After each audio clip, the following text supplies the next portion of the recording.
formas son muy importantes para efectos de plantear propuestas operativas, pero siempre desde una perspectiva, no con un ánimo de referir críticas, porque sí, sino ver cómo los planteamientos que correspondan a una perspectiva realista es bastante operativa y permite una respuesta por lo menos coherente y correcta, asumiendo determinada concepción de la teoría del delito, y sobre todo en los delitos de corrupción de funcionarios, el problema del fundamento material en los delitos funcionariales, ¿no? Definitivamente hay dos ejes que, a propósito del abordaje del delito de colusión y del delito de cohecho, vamos a trabajar como conceptos básicos que corresponden a todos los delitos funcionariales.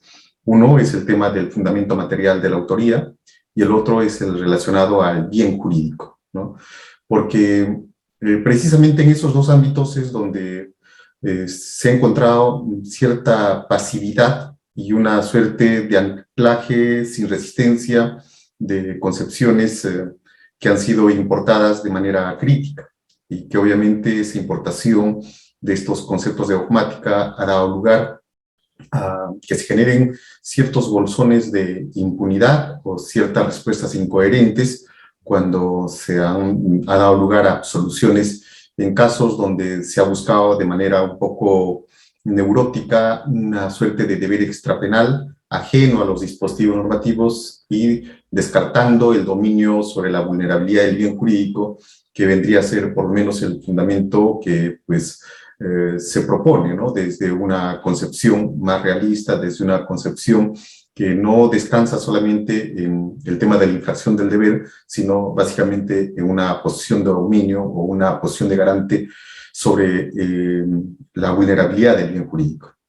Lo presento de manera general, ¿no? Y otro tema también que es necesario destacar, independientemente del fundamento material de la autoría, que es un problema de tipo, es el tema del bien jurídico. Lo que pasa que también acá ha existido una recepción acrítica y en dos dimensiones. Por un lado, pues considerar que la infracción del deber extrapenal, perdón, que el bien jurídico estaría relacionado básicamente a la defraudación de la expectativa normativa que se tiene respecto al funcionario en el ámbito de sus competencias.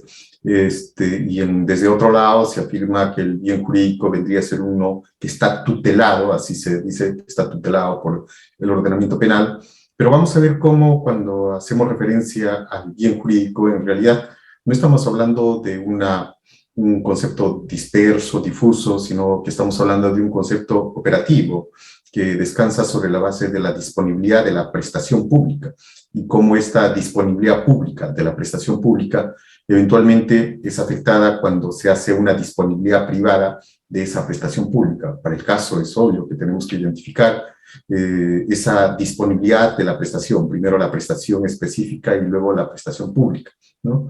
De esa manera, pues vamos a encontrar que existe la necesidad no de proponer imputaciones de hechos punibles sobre la base de etiquetas, sino sobre la base de proposiciones fácticas que permitan expresar claramente o probar, demostrar, mejor desde una perspectiva epistemológica, la afectación de un bien jurídico para con ello recién habilitar el ejercicio del poder punitivo.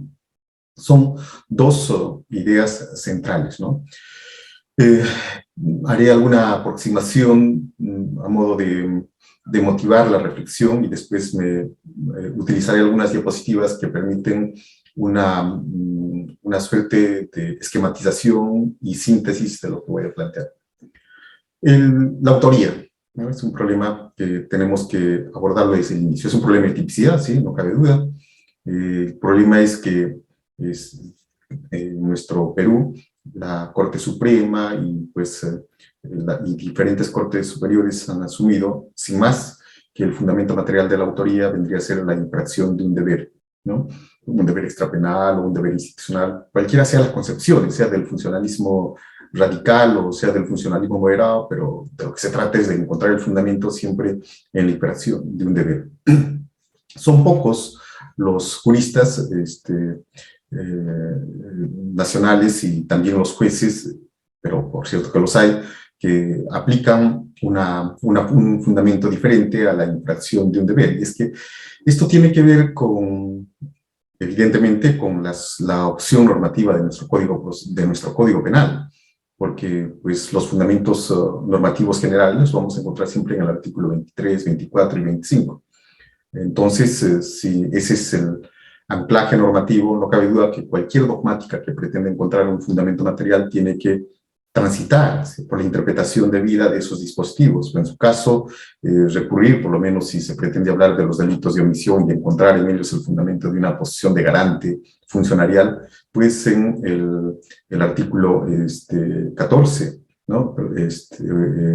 Para hacer referencia a de pronto dónde va a emerger esa posición de garante funcionarial que correspondería a los delitos de omisión impropia. Pero algo muy importante, si hacemos una lectura de uno de los dispositivos típicos, el más difundido y que sirve como una suerte de paradigma explicativo para explicitar los problemas que corresponden a otros dispositivos típicos vinculados a los delitos contra la administración pública, es el delito de peculado. Sí, es el delito de peculado. Y si apreciamos en su configuración, pues no aparece pues una figura omisiva, al igual que el delito de homicidio, matar, encontramos el utilizar o apropiar, es decir, estamos encontrando verbos diseñados, configurados de manera activa, así está configurado, ¿cierto?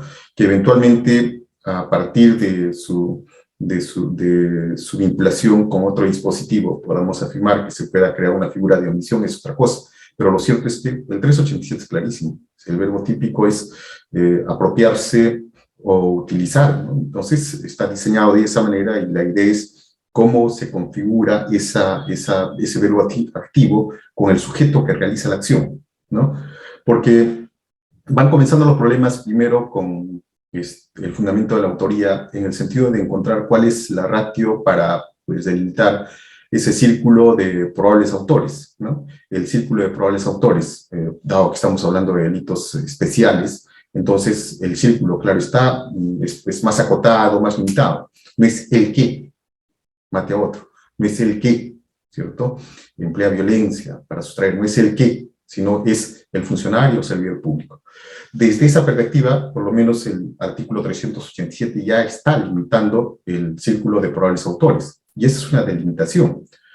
Por tanto, estos delitos funcionariales, como en el caso del peculado, después ya regresaremos a los delitos que nos corresponde desarrollar, pues encuentra su delimitación en el propio dispositivo, es el funcionario o el servidor público, ¿bien? Pero ese funcionario o servidor público en ese ámbito, ¿cierto?, solamente en ese ámbito como tal, delimita ese círculo de probables autores para excluir a cualquier otra persona que no tenga esa calidad, ¿no? Por ejemplo, si estamos hablando en el delito de prevaricato, es el juez, sí, es el juez, cualquier juez, correcto, pero eso no dice relación específica, concreta, con la afectación de un determinado bien jurídico en el caso de que pues, se tenga que emitir una decisión en una causa y donde ese no es cualquier juez, sino es un juez específicamente quien tiene el conocimiento de la causa, quien por el ámbito de su competencia tiene el conocimiento de la causa. Es la causa número 1000, ¿cierto? Y es respecto a esa causa donde se va a emitir una decisión. Entonces, solamente ese juez, en el ámbito de sus atribuciones generales que corresponden a la ley de la carrera judicial, a la ley del poder judicial, es este juez y no otro el que tiene el poder, ¿cierto?, el que tiene el poder de dominio sobre la vulnerabilidad de la prestación que tiene que emitir. ¿Cuál es la prestación? Tiene que emitir una decisión conforme a ley, ¿correcto? Una decisión conforme a ley y conforme a los actuados en el expediente. Bien. Es el juez de ese cuarto juzgado penal, no es el juez del quinto juzgado penal. El juez del quinto juzgado penal, al igual que el juez del cuarto juzgado penal, lo único que tienen en común son la tu sensu, las atribuciones que señala la ley orgánica del Poder Judicial y la ley de la carrera judicial, nada más. El juez del quinto juzgado no conoce esa causa 1000. El juez que conoce esa causa 1000 es el juez del cuarto juzgado penal. Y por tanto es el juez del cuarto juzgado penal quien tiene esa posición de dominio, pero en concreto, no como una alegoría normativa, sino en concreto, es el que va a decidir ese caso 1000 y por tanto él tiene el dominio sobre la vulnerabilidad de esa prestación, él y nadie más que él. Entonces la pregunta viene simplemente así a una reflexión general para luego acompañarnos de las diapositivas.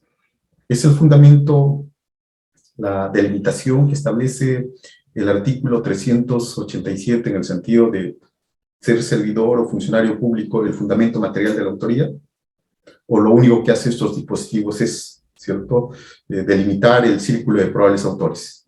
Si delimita el círculo de probables autores y lo reduce solamente a los funcionarios o servidores públicos, entonces esa es una primera aproximación, pero es insuficiente para establecer la autoría, claro está. La autoría tiene que estar vinculada, como vuelvo a reiterar, a ese juez del cuarto juzgado penal, que es el que tiene el dominio sobre la vulnerabilidad, es el que tiene el poder o las atribuciones para decidir conforme a ley y a los actuados, o en todo caso contrario a la ley y contra lo que aparece en las actuaciones judiciales.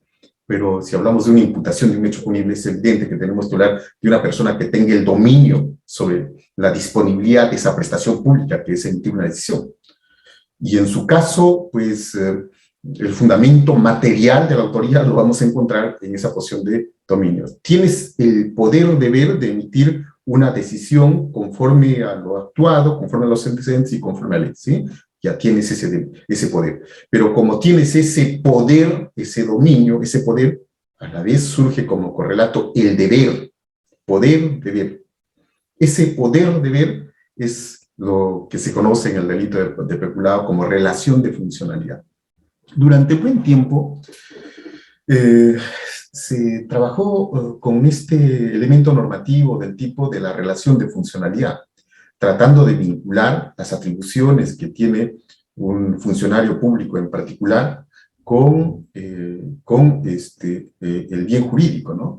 Es decir, la relación de funcionalidad que vincula al sujeto en el ámbito de sus atribuciones con esa prestación pública en particular. Y decían, esa es la relación de funcionalidad. Es el juez del cuarto juzgado y no es el juez del quinto juzgado. Es el juez del cuarto juzgado y no es el fiscal. Es el juez del cuarto juzgado y no es el presidente de la República. Es el juez del cuarto juzgado y no es el general de división. Entonces, independientemente que exista un conjunto de funcionarios, ¿cierto?, a quien estamos encontrando es a un juez, pero no a cualquier juez, sino al juez del cuarto juzgado que tiene el poder deber concreto de emitir una decisión conforme a la ley. ¿Quién tiene el dominio sobre la vulnerabilidad? Este juez y nadie más. Entonces, ¿de dónde aparece ese fundamento formal en que, pues, el fundamento o el sustento material para atribuir autoría a una persona en los delitos funcionariales vendría a ser esa ley extrapenal, esa ley del Poder Judicial, esa ley de la carrera judicial? Pretender encontrar fuera del artículo 387 alguna norma extrapenal que fundamente la autoría es simplemente quebrar el principio de legalidad, por un lado, y de pronto dar una tesitura de tipo penal en blanco como para encontrar, obviamente, algunos fundamentos que el tipo penal no lo señala, no lo precisa, no lo requiere. El tipo penal es 387, funcionario, servidor público, ¿viste?, que se apropia o utiliza un efecto caudal. Eso así es de claro, o sea, no tenemos por qué recurrir acá a unos alambiques argumentales como para exigir fundamentos extrapenales en unos dispositivos que pues son ajenos a la tesitura penal.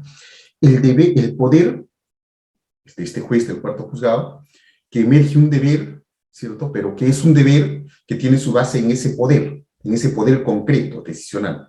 El deber, por tanto, es un deber penal, no es un deber extrapenal. Y es un deber penal que está empatado completamente con ese ámbito de atribuciones concretas que tiene la persona. Por tanto, yo fundamentaré en mi decisión, en mi sentencia, que esa persona va a responder penalmente como autor, porque él era quien tenía el poder, ¿cierto?, de decidir conforme a ley, conforme a los antecedentes, ¿cierto?, y, sin embargo, infraccionó ese deber especial, no un deber extrapenal, sino este deber que surge, que emerge de la configuración del artículo 387. Para ello es evidente que tenemos que considerar siempre esa relación de funcionalidad, claro está. En un distrito de la ciudad de Arequipa, y el ejemplo lo propongo para que se comprenda de manera adecuada este tema, sucedió un hecho, también a propósito del delito de corrupción. La imputación era que, pues, los miembros del comité especial, ¿cierto?, habrían direccionado la adjudicación de la buena pro a unos empresarios, ¿correcto? Pero resultaba que estos funcionarios o estos miembros del comité especial, en esos tiempos, eran personas que no tenían formación. Tengo la certeza de que acá tenemos cerca de 168 colegas que están en línea. De los 168 probablemente habrán pues un 10% que tengan un dominio sobre lo que es contratación estatal, ¿cierto? Si eso es respecto de nosotros los abogados, imaginémonos este tema con relación más bien a personas que acceden a cargos públicos, pero que no tienen formación ni en abogacía, al menos en algo tan especial como la contratación especial. Así que estas personas que conforman el comité especial serán secretarios, serán personas que tienen otras actividades, pero que no necesariamente conocen de leyes y menos de contratación estatal. Eso era lo que se afirmó en esa imputación. Sin embargo, estaban procesados por delitos de colusión, porque se afirmaba que habrían concertado con ese tercero para los efectos de que se direccione y se adjudique la buena pro a esa empresa. Pero los miembros del comité especial, una secretaria y otras personas con elemental secundaria señalaron que las bases para llevar adelante la adjudicación de la buena pro fue otorgada por la alcaldesa. ¿Bien? La alcaldesa les dijo, no se preocupen, yo les voy a ayudar, acá tienen las bases, si es que no se preocupen, yo les protejo a ustedes, porque como ustedes no conocen esto y yo sí conozco, acá tienen las bases. Los miembros del comité asumieron que era de buena fe y sin saber que en esas bases ya aparecía el direccionamiento para la adjudicación de la buena pro a esa empresa de transportes.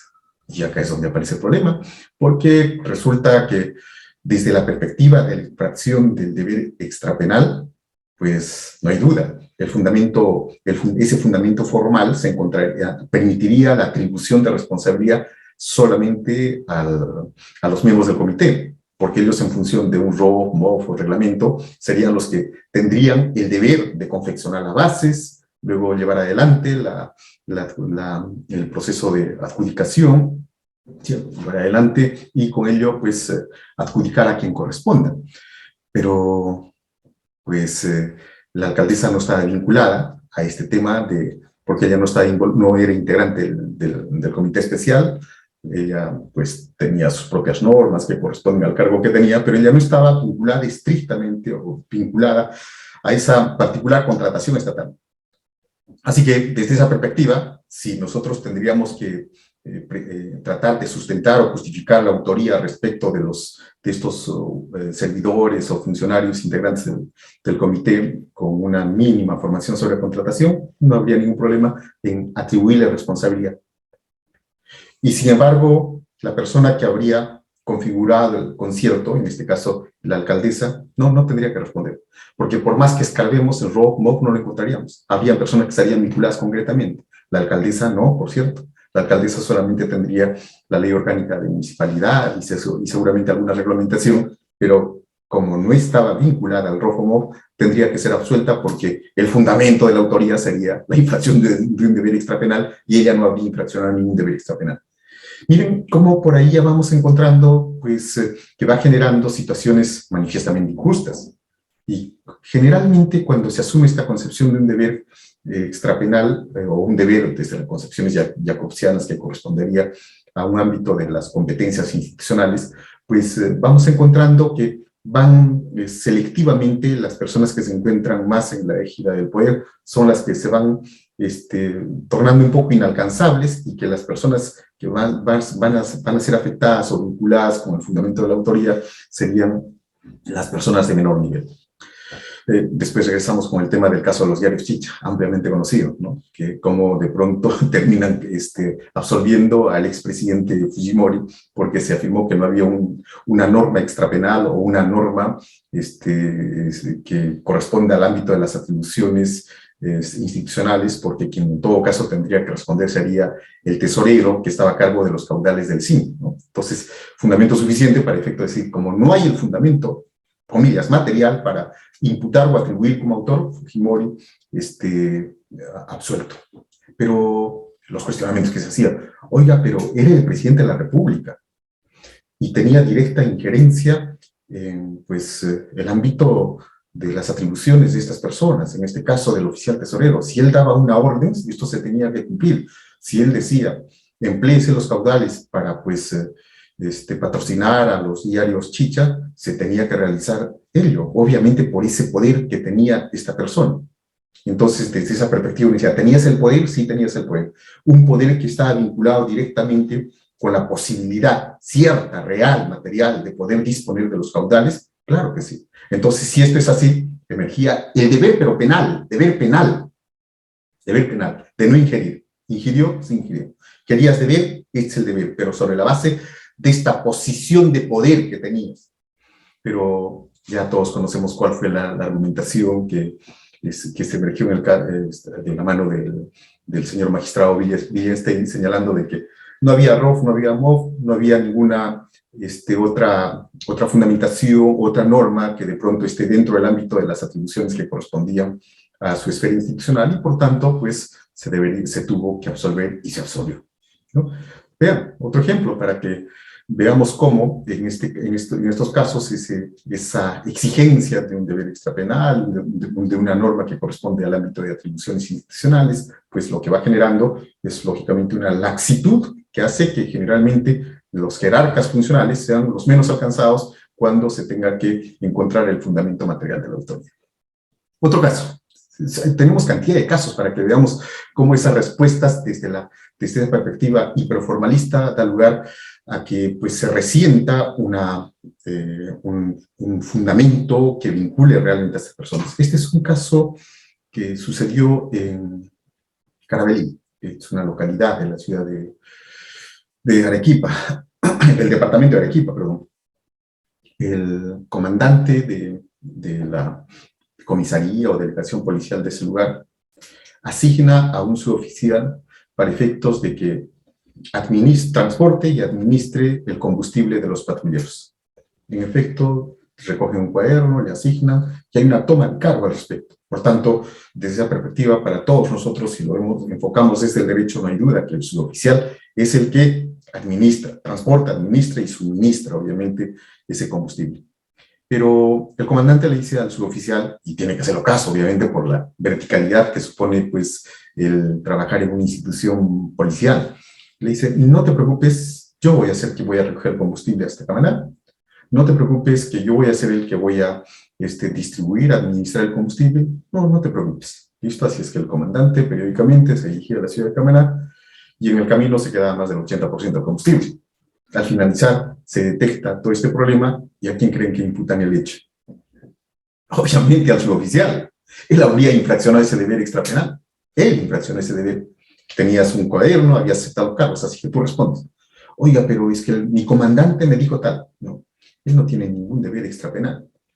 Pero si esto lo colocamos desde la perspectiva, obviamente, de quien ejerce un poder en un contexto de una institución, y con ello tiene pues un dominio sobre la vulnerabilidad del bien jurídico, pero un dominio real. Entonces, de ese poder dominal es donde va a emerger el deber y por tanto, desde esta perspectiva del fundamento material, no en norma extrapenal, sino en el dominio sobre la vulnerabilidad del bien jurídico, pues encontramos sustento como para sentenciar a Fujimori, sentenciar a este comandante, sentenciar a esa alcaldesa. Entonces, encontramos respuestas desde esa perspectiva. ¿Por qué? Porque no son, pues, no entramos a una metafísica de normas extrapenales, sino que directamente estamos ingresando a un tema de dominio sobre la vulnerabilidad del bien jurídico.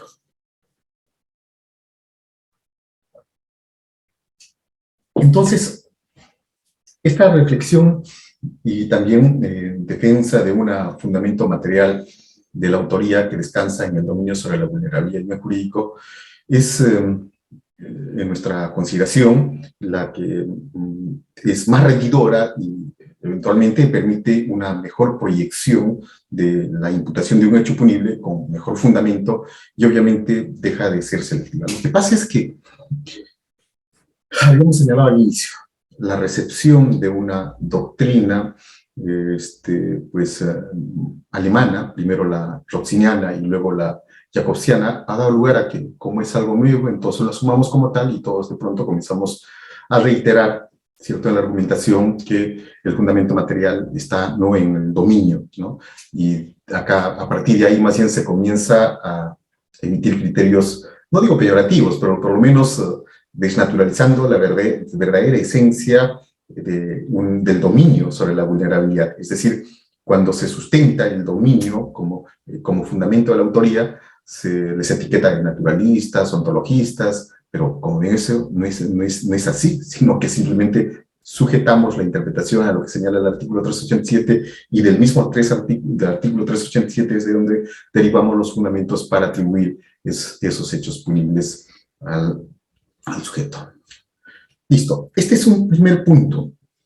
Lo toman o no lo toman, no hay ningún problema, puede ser más cómodo para el ejercicio de nuestra labor como aplicadores del derecho recurrir a normas extrapenales, pero sí advierto que esto va a tener profundas implicancias prácticas, porque de acuerdo al fundamento, a la hipótesis del fundamento de la autoría, vamos a orientar los actos de investigación.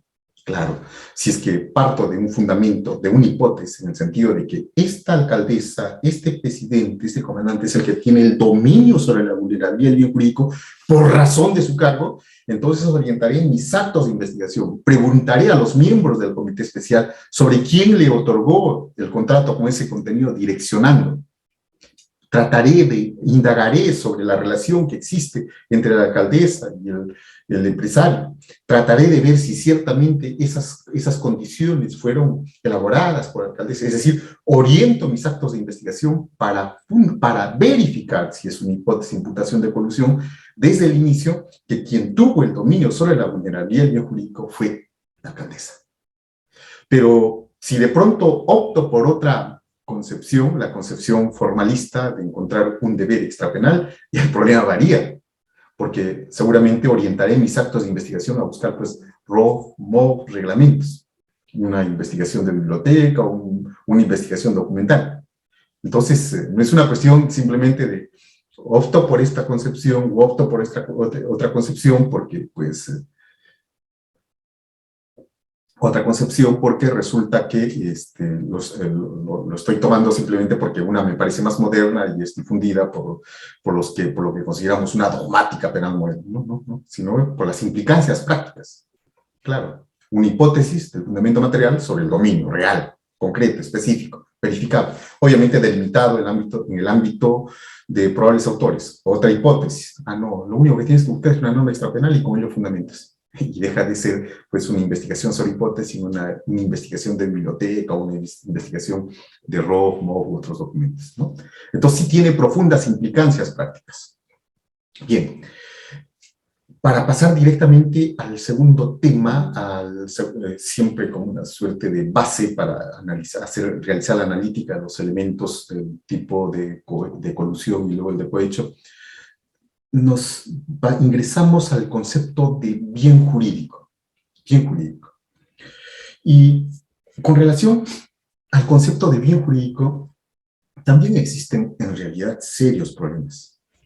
El tercer componente que luego vamos a evaluar es un elemento normativo que vincula tanto, ¿cierto?, al sujeto en esa posición de dominio y el bien jurídico, pero ese tercer elemento es la relación de funcionalidad, que en el delito de colusión hace referencia por razón de su cargo, que en el delito de cohecho hace referencia en el ámbito de sus competencias o atribuciones.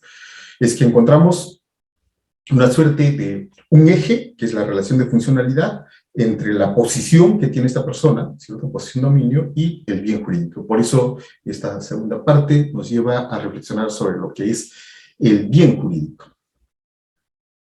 Y en esto tenemos que ser, no digo críticos, sino por lo menos reflexionemos sobre el concepto de bien jurídico. Lo que pasa es que tenemos una cultura de etiquetas, ¿no? Declaremos saneado una relación jurídica procesal, no obstante que la imputación es defectuosa, pero lo declaramos saneado, como que el poder de las palabras va a sanear lo que es inválido. Hacemos referencia a que el medio probatorio es pertinente, conducente y útil, como que simplemente hacer referencia a ello, pues opera el poder mágico de sanear, sanear probatoriamente algo que es manifiestamente impertinente o inconducente, ¿no? Es algo similar lo que pasa con el problema del bien jurídico. Quiero ser claro en cuanto a esto. Sobre todo en los delitos contra la administración pública. De hecho, cuando ya hablamos del bien jurídico en los delitos comunes, ya tenemos problemas, ¿cierto? Cuando de pronto solamente se presenta expresiones generales, grandilocuentes, como por ejemplo decir la vida, el patrimonio, la integridad física, la salud pública. Y nos contentamos simplemente con esa afirmación, ¿no?, de la etiqueta grandilocuente que de pronto nos puede llevar a nosotros a considerar que es el bien jurídico. Como tal, pues, si aparece expresado en la Constitución Política del Estado, mejor todavía, ¿no? Pero creo que justamente esa grandilocuencia, que se desplaza incluso al tema del bien jurídico en los delitos contra la administración pública, es el principal defecto que encontramos para ver la operatividad más bien de la lesión del bien jurídico como condición habilitante del ejercicio del poder punitivo, ¿no? Es que el concepto que debemos manejar de bien jurídico es un concepto que corresponde tanto a los delitos comunes como a los delitos especiales, ¿no? Y debemos manejar un concepto adecuado para ver ciertamente cómo se operativiza este principio de lesividad que está directamente vinculado con el concepto de bien jurídico, el principio de insignificancia en la afectación del bien jurídico, que esté directamente vinculado a esto que estamos refiriendo. ¿Qué es el bien jurídico? ¿Es pura metafísica? ¿Es una expresión axiológica general? No, no. El bien jurídico tiene una expresión concreta. El bien jurídico es el ejercicio de la disponibilidad que nosotros realizamos dentro del ámbito de nuestra libertad, en el ámbito de nuestros derechos y atribuciones, de una cosa, de nuestro cuerpo. Es decir, cuando nosotros podemos disponer de nuestro cuerpo, de una cosa, entonces tenemos la posibilidad de ejercitar 3 veces la disponibilidad patrimonial, la disponibilidad corporal, la disponibilidad temporal, la disponibilidad de la libertad. 2 conceptos fuertes: ejercitar y disponibilidad. Disponibilidad, disposición. Todos nosotros nos movemos en una esfera, ¿cierto?, de libertades. Y en esa esfera de la libertad que tenemos nosotros, tenemos un conjunto, ¿cierto?, de prestaciones, un conjunto de bienes, de objetos, que pues nosotros lo podemos disponer. Si en el caso tengo este celular, ¿correcto?, es una cosa que por significado patrimonial, ¿cierto?, está dentro de mi ámbito. Yo soy el que puedo disponer, puedo ejercer la disposición de este celular. Si quiero, lo destrozo. Listo. Lo estoy disponiendo, básicamente, del celular. ¿Cuál es el bien jurídico? Atento con lo que estoy señalando, porque esto va a ser muy importante para conceptuar el bien jurídico en el caso de los delitos contra la administración pública. ¿Cuál es el bien jurídico? ¿Será el objeto material, la cosa, el celular? ¿O el bien jurídico viene a ser esa disponibilidad, ese ejercicio de la disponibilidad que podría yo realizar de este objeto material? Es evidente, es la disponibilidad. Es esa posibilidad de ejercitar la disponibilidad de esta cosa. Si un sujeto viene, me coge por el cuello, emplea violencia o amenaza, y sustrae de mi ámbito de disponibilidad este celular, está afectando, obviamente, esa disponibilidad. Por tanto, la disponibilidad es verificable, por tanto, demostrable también en juicio. Así que si pretendo afirmar que se afecta el bien jurídico, lo que tengo que probar es que se afectó la disponibilidad que tenía de este objeto material. Eso es constatable, eso es verificable. Y si estamos ante un proceso de conocimiento, como lo es el proceso común, como lo es el proceso penal, claro está que lo que se tiene que expresar en una proposición fáctica es la pérdida de esa disponibilidad, ¿cierto?, de esa cosa. Y por tanto, la imposibilidad ya de disponer, porque en efecto fue sustraído de mi ámbito de disponibilidad. Bien, en los delitos contra el patrimonio, pues se expresa de una manera tan clara, imaginemos el caso de un delito de usurpación, la pérdida de la disponibilidad de la posesión; en el caso de un delito de robo, lo mismo, hurto, sí; en el caso de un delito de daño, se expresa claramente, ¿no? ¿Por qué? Porque el punto de referencia, que es un objeto material, permite, en efecto, graficar mejor esa disponibilidad que se tenía con ese objeto material de la posesión, de la tenencia, de la cosa, ¿no? Pero sin embargo, este concepto de bien jurídico, pues, también es operativo para otro tipo de delitos. Por ejemplo, en el caso de los delitos de violación de la libertad sexual. la mujer o el hombre, la mujer, en el caso para el ejemplo, tiene la disponibilidad de su cuerpo. Su cuerpo viene a ser el objeto material. Desde el momento que un sujeto emplea violencia o grave amenaza, ¿cierto? Lo que está haciendo es afectar la disponibilidad, ¿sí? El ejercicio de la libertad, de la disponibilidad de su cuerpo, negativo o positivamente. Entonces, vemos que el bien jurídico no es el cuerpo, sino el bien jurídico viene a ser la disponibilidad que tiene la persona, el ejercicio de la disponibilidad de su cuerpo. No quiere tener acceso carnal, se la violenta, por tanto se afectó ese ejercicio de la disponibilidad y se puede predicar que se afectó el bien jurídico. Entonces, eso es constatable, se puede verificar para formar una hipótesis de imputación por delito de violación de libertad sexual, claro que sí, claro que sí. Y por tanto puede ser objeto de prueba, claro que sí. Miren, estamos hablando para identificar el tema del bien jurídico dentro de una esfera de libertades. El tema está clarísimo al respecto. Pero la inquietud inmediatamente, bueno, ¿qué hacemos en este caso cuando hablamos de los delitos funcionariales? Porque en ese caso no estamos hablando de la disponibilidad, ¿cierto?, del ámbito de libertades que puede tener uno respecto a la posesión, respecto al objeto material, respecto a mi dinero, mi billetera, mi celular, no. Estamos hablando, podemos trabajar con el tema de la disponibilidad, o ese concepto de disponibilidad, o el ejercicio de la disponibilidad en los delitos contra la administración pública, en los delitos de corrupción, en los delitos de peculado, en los delitos de cohecho. Claro que sí, con mayor razón. Expresa el maestro Zaffaroni que no hay nada más disponible que la prestación a la que estamos obligados los funcionarios y los servidores públicos, ¿sí? No tenemos funcionarios de adorno, no tenemos funcionarios de etiqueta. Lo que tenemos son funcionarios, ¿cierto?, que lo son porque están obligados a realizar una prestación. Todos los funcionarios lo son, y amarrado a ese ejercicio funcionarial está vinculado siempre a una prestación. ¿Cuál es la prestación que realizamos los jueces, por ejemplo? Desarrollamos audiencias, ¿sí? La prestación que espera la sociedad es que desarrollemos audiencias y emitimos decisiones, ¿sí? Esa es la prestación que desarrollamos en un determinado ámbito, obviamente, ¿no? Entonces, esa es la función que desarrollamos. Por tanto, la disponibilidad de este recurso público que viene a ser la prestación está bajo nuestro poder. Y más específicamente, cuando llevamos un caso concreto, no hay duda que la disponibilidad de la prestación está vinculada a ese plano.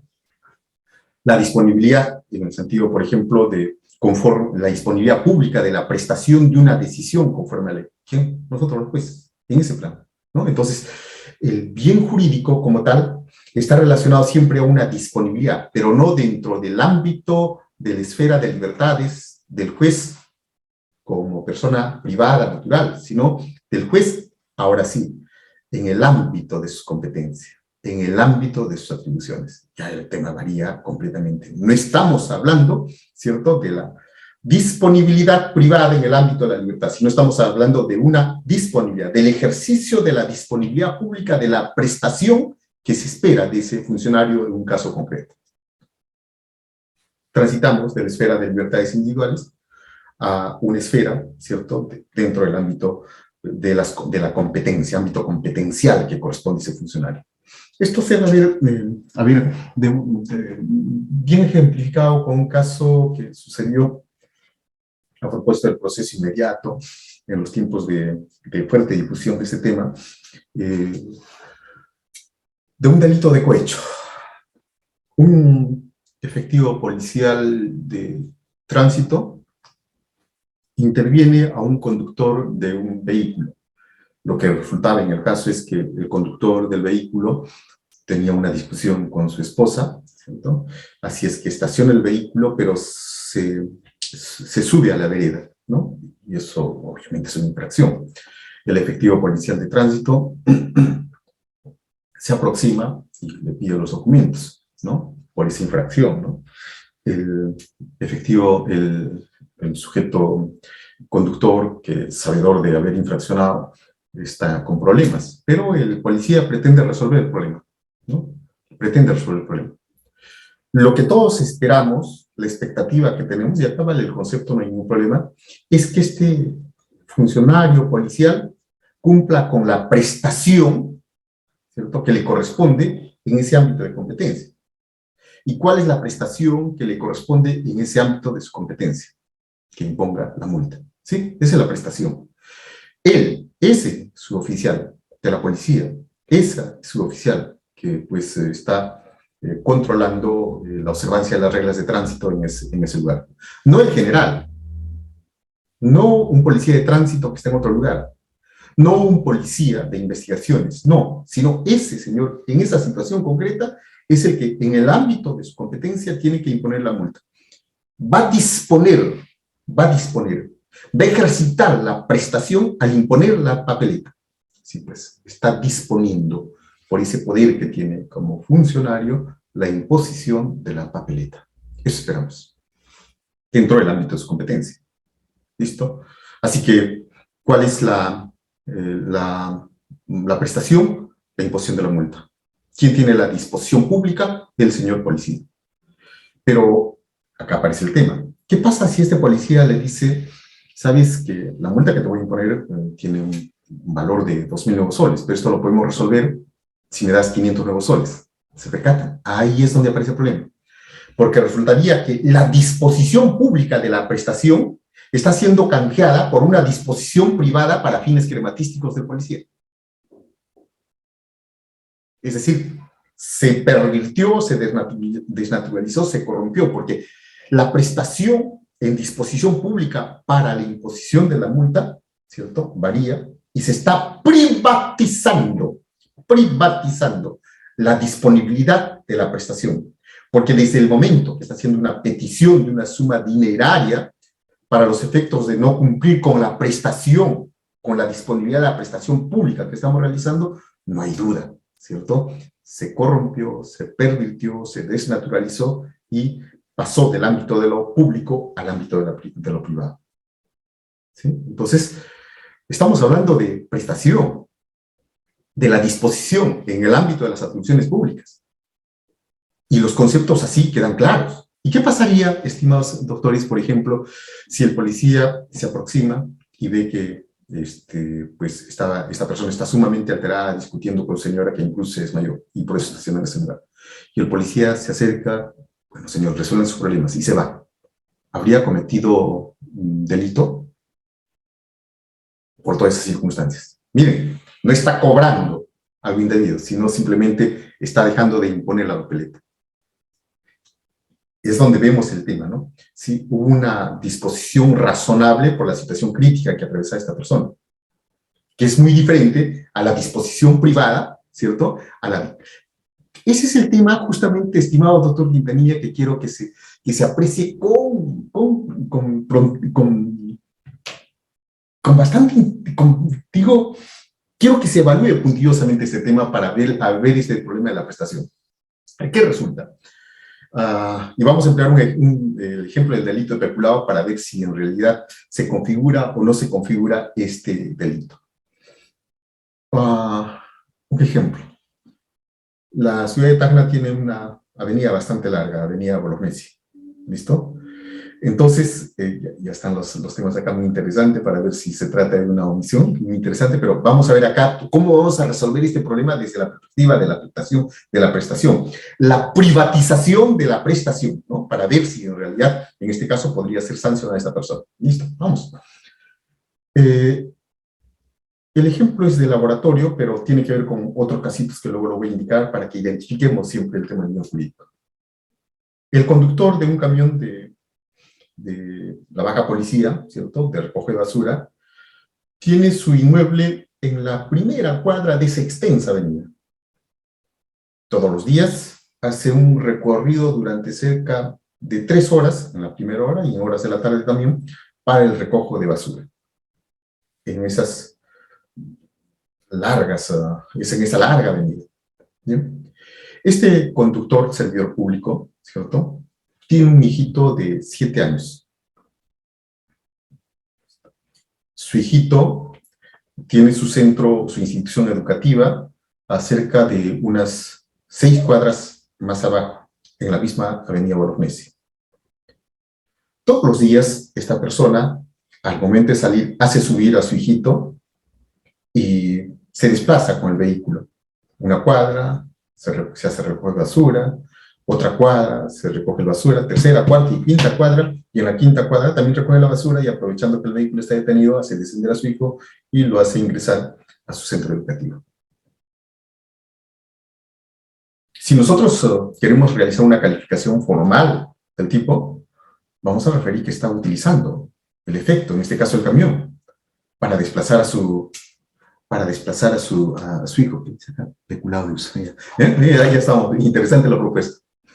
Pero la pregunta viene a ser, ¿se ha afectado la prestación pública? Porque lo que estoy indicando es que recogió basura, primera cuadra, segunda cuadra, tercera, cuarta y quinta cuadra.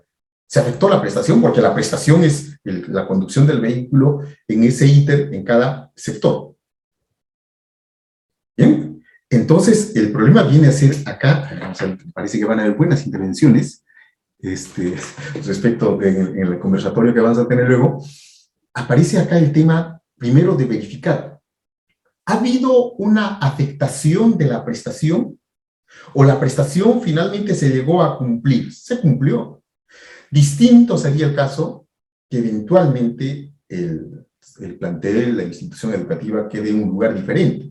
Y esta persona utilice este efecto del camión, ¿cierto? Y se desplace cerca de medio kilómetro para dejar a su niño y regresar nuevamente a seguir recogiendo la basura.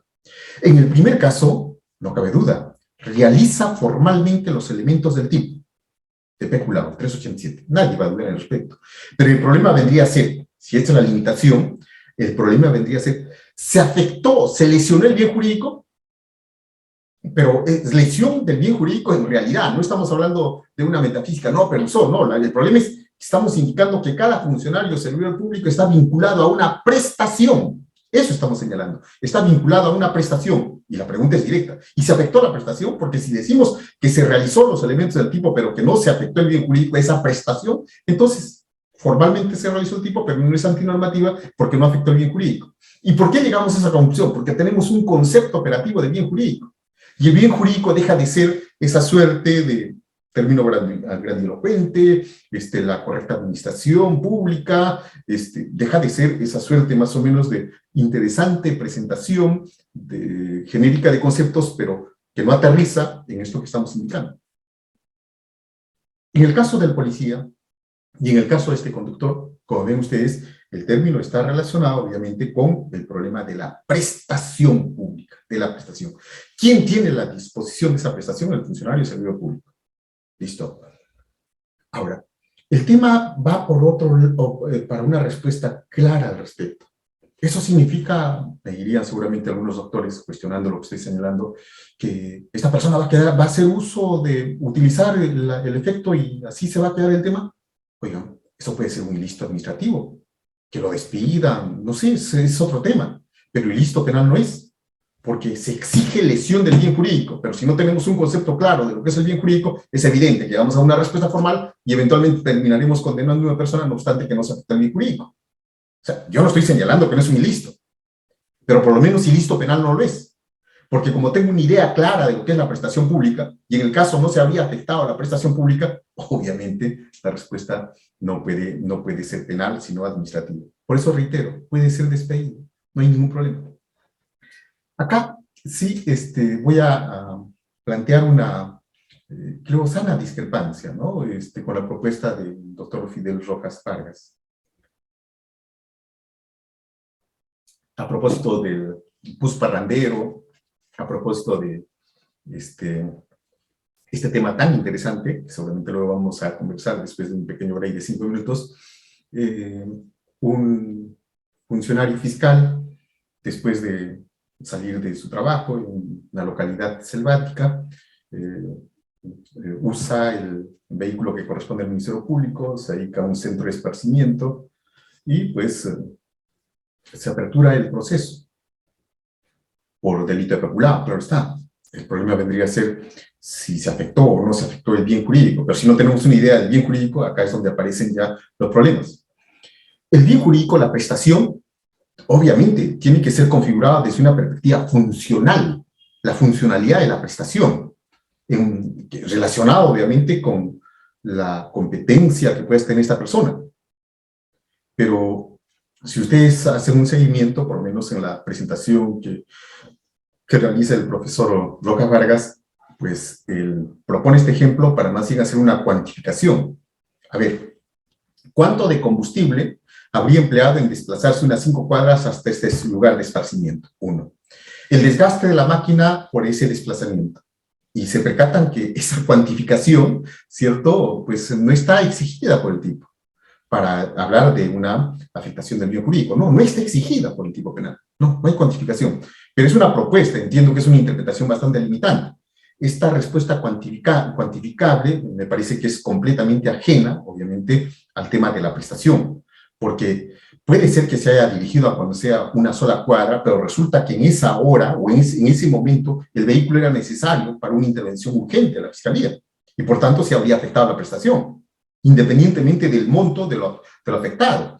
Es que lo que tenemos que ver es que no podemos evaluar, ¿cierto?, una prestación funcionarial pública con criterios meramente patrimoniales, no, sino con criterios funcionales que atañen a la función pública, al servicio público. El otro ejemplo, y todos lo conocen, a propósito del caso del abogado de una Universidad Nacional de Huancavelica, ¿cierto? Este señor abogado hace uso de papel, ¿correcto? Y resulta, entramos en brevísimo a una conversación, yo voy a aceptar, obviamente, entiendo que hay bastante inquietud sobre estas bases, que es lo fundamental. Sí, no termino esta parte, damos un pequeño break y abrimos el micrófono para conversar con todos ustedes. Les termino de expresar este caso de Huancavelica. A ver, ¿qué pasa? El abogado lo que hace es uso del papel membretado de la universidad. Finalmente, hay un proceso especial, pero por alguna razón termina en la Corte Suprema y terminan absolviendo por el principio de insignificancia. Y este es un tema, ¿no? Porque si estamos atendiendo a la cuantificación de la prestación o del efecto, me parece que hay una suerte de elusión del problema prestacional como función.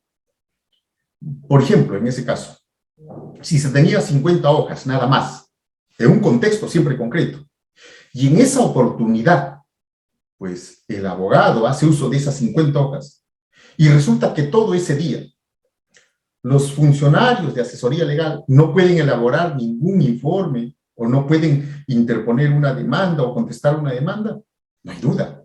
El uso de esas 50 hojas con el papel membretado paralizó y por tanto se habría afectado la prestación a la que estaba destinado ese efecto. ¿Correcto? Pero a la inversa, ¿qué pasa si se tenía cajones y cajones de papel membretado? Bueno, lo que va a resultar es simplemente que habría utilizado esas 100 hojas, ¿correcto? O 50 hojas, pero sin embargo la prestación se siguió desarrollando. Yo sé que inmediatamente, es decir, doctor, que el hecho de haber utilizado esas 50 hojas no supone un delito de peculado. No es un delito de peculado, por más que se realicen los elementos del tipo, en ese contexto donde hay abundante papel, no se afectó a la prestación, pero tiene que responder administrativamente, pues, que lo despidan, que lo saquen del trabajo, es otra cosa. Yo no estoy diciendo que no es un ilícito, sí es un ilícito, pero de entidad penal no, porque no se afectó a la prestación. Todo va a depender de la situación concreta, todo va a depender del caso concreto. Veamos siempre el bien jurídico como una prestación, obviamente, y la funcionalidad de la prestación en el ámbito de competencia que corresponde. Bien, doctores, vamos a descansar unos 5 minutos y regresamos y con el micro abierto, estimado doctor, para conversar, porque hay bastantes inquietudes de los doctores y para conversar y luego hacer una rápida revisión del delito de peculado. Gracias. 5 minutos. Excelente, doctor. Sí, damos 5 minutos, estimados participantes. Así vamos explicando un poquito los beneficios del Diápolis. Excelente, doctor. Muchísimas gracias.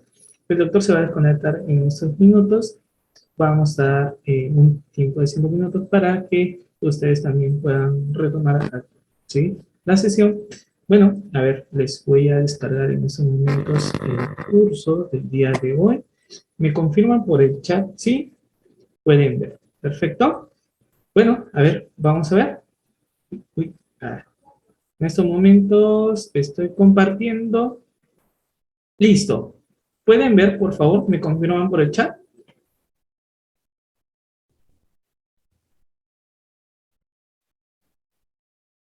¿Sí?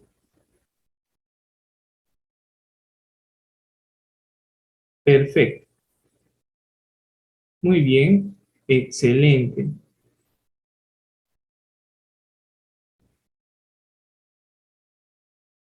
Muy bien.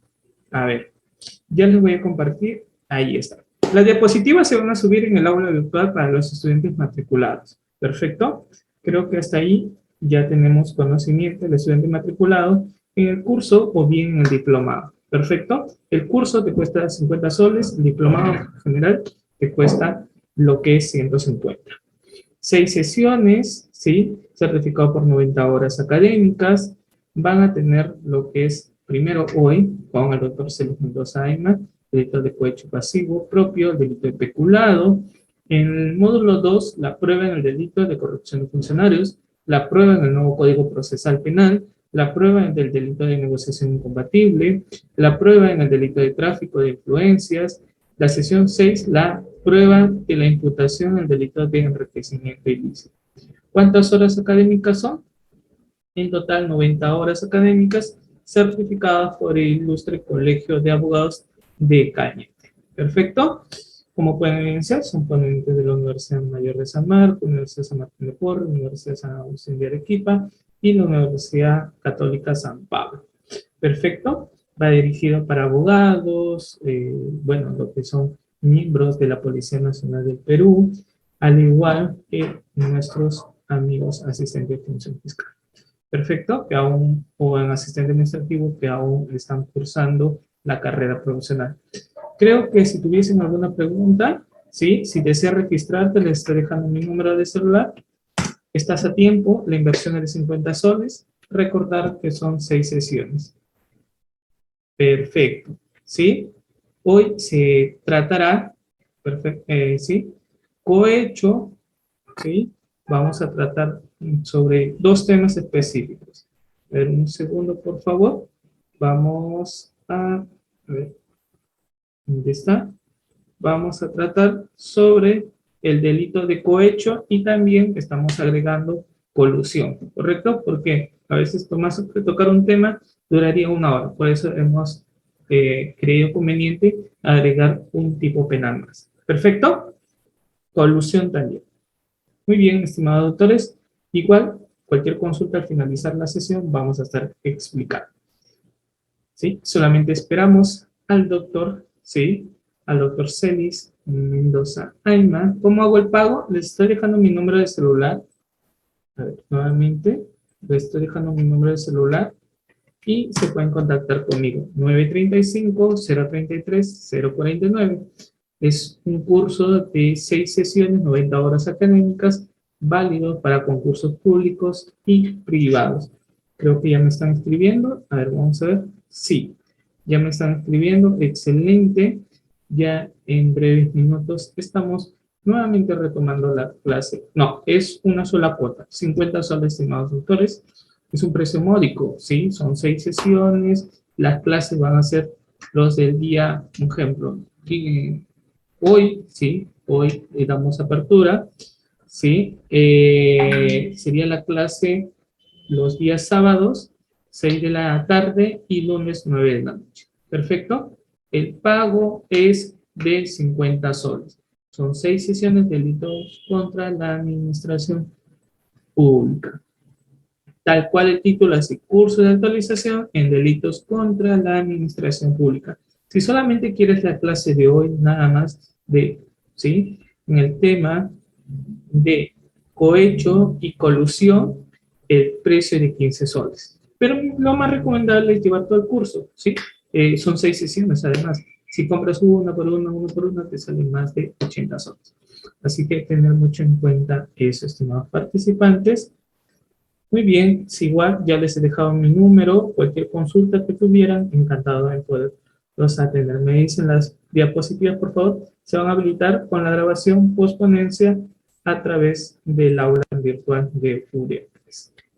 Muy bien, esperamos unos segundos. Listo, doctor. Así Ahí, por favor. Atento a las preguntas que formulan los perfecto. Rolando, adelante. Doctor Rolando, muy buenas noches. ¿Está activo su audio? Por favor, ¿puede activar su audio usted mismo?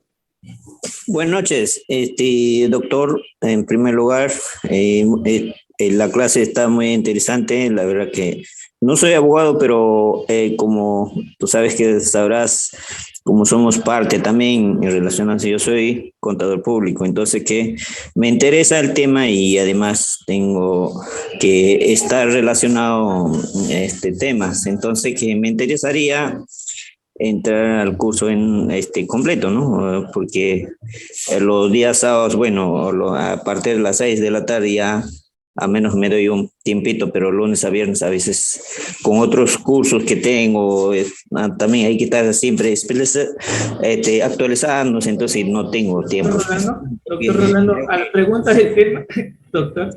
Tenía una pregunta. No, pero cuanto al tema que quiero, como es cohesión y evolución de funcionarios, entonces que más exacto, digamos, en qué punto, o sea, por ejemplo, los funcionarios están, mejor dicho, están involucrados en eso, ¿no es cierto? Una vez que mayormente que los parte de lo que trabajan en gubernamentales ya prácticamente entran en eso, hasta por decirte recibir alguna regalito, digamos, ¿no? Porque en cambio en empresas particulares no ocurre eso, pues, ¿no es cierto, doctor?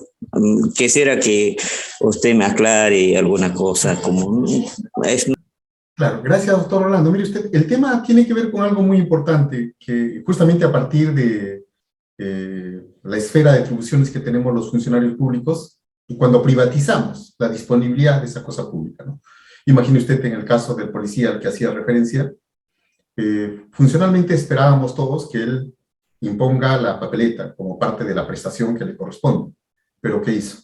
Lo que hizo es pedir una suma de dinero, es decir, privatiza la prestación pública y con ello recibe dinero. Se pervierte, se desnaturaliza, se corrompe, en otras palabras, y lo lleva al ámbito de las atribuciones. Creo que eso es muy importante, ¿no? Cuando los funcionarios, servidores públicos, creen, la expresión a veces común, dicen que es su chakra, que es el ámbito privado, ¿cierto? Cuando ellos creen en ello, entonces lo llevan al ámbito de sus atribuciones. Entonces, perdón, al ámbito de sus libertades. Y eso es corrupción, ¿cierto? Creo que teniendo claro esos dos círculos, el círculo del ámbito de sus competencias y el ámbito o el círculo de sus libertades, diferenciar claramente, eso es muy, muy importante. Gracias. Excelente, doctor. Tenemos a Belkan Quintanilla. Muy buenas noches. Adelante, puede activar su audio. Bien, doctor, buenas noches. De mi hijo estoy utilizando su usuario. Doctor, disculpe, yo lo que quería preguntarle es en el tema del cohecho. Por ejemplo, si el efectivo policial es quien pide a un ciudadano común y corriente, que más o menos, por ejemplo, es de los centros poblados, por ejemplo, le dice que tú te van a, si no quieres que se te denuncie, tú tienes que traerme papa, tienes que traerme un carnero, etcétera.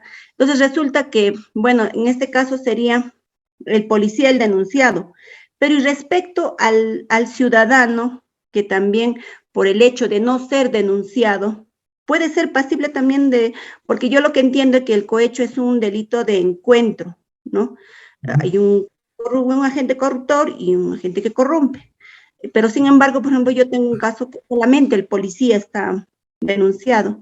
Eso, doctor, por favor, del cohecho. Gracias, doctor, felicitaciones. Gracias, doctora. Más bien, en realidad, como usted bien señala, el cohecho, ¿cierto?, supone una relación negocial indebida, ¿cierto? Lo que debería, de pronto, suponer una imposición de, pues, la medida que corresponda, la denuncia, la prestación, de pronto es negociada en el seno del ámbito privado del funcionario, aprovechando esa posición de dominio que tiene. Pero en los casos vamos a encontrar siempre algunos problemas muy interesantes que tienen que ser resueltos desde los concursos, ¿no? En esta figura, eventualmente podríamos encontrar un concurso con el delito de concusión, ¿no? Puede ser, en este caso, o puede ser también, en este caso, otro tipo de delito, pero como usted bien está notando, pues el cohecho requiere siempre la expresión de voluntad ilícita de las dos personas. Y acá lo que estamos encontrando más bien es un acto distinto porque el sujeto en realidad pasivo no viene a ser el Estado en la venta de la prestación, sino el sujeto vendría a ser esa persona a la que se está coaccionando, a la que se le está concusionando para efectos de que entregue una suma de dinero. Por ahí hay problemas. Parece que la calificación no sería la que corresponda. Con los datos generales que usted presenta, doctora, no correspondería al delito de cohecho. Otra pregunta, por favor. Excelente, doctor. Damos pase al doctor Gianfranco. Doctor Gianfranco, buenas noches. Está activo su audio. Adelante, por favor. Doctor, ¿cómo está? Muy buenas noches. Excelente disertación la que estamos teniendo, ampliando nuestros conocimientos.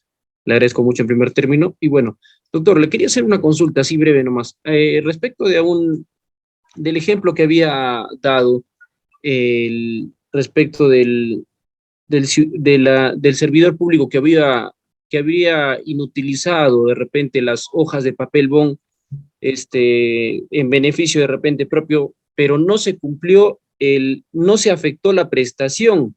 En este sentido, doctor, a comparación del delito, por ejemplo, de colusión, por ejemplo, los miembros del comité le hacen ganar a una determinada empresa, pero resulta que al final ya de la obra todo está excelente, no hay ningún tipo de deficiencia, pero resulta que en las investigaciones se da que justamente no cumplía los requisitos esa empresa, pero efectivamente cumplió todo lo que había de repente la obra determinada.